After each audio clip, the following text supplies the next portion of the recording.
પણ કહેશે કે ઘેરથી નીકળો એટલે બાપ કહેશે બેટા આચવીને જજે, અને માં કહેશે બેટા જલ્દી આવજે.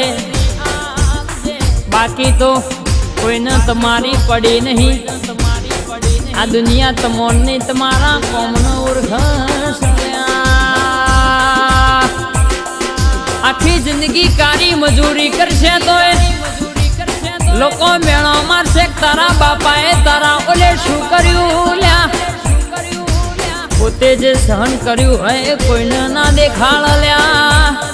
ચમક ઘરનો આખો ભાર એક બાપ જ ઝીલતો હોય છે લ્યા. ના ઠંડી જોવા, ના તડકો, ના ચોમાહું જોવા કેસે લ્યા. બટકું રોટલો ખાવા માટે અને આખા ઘરનું પેટ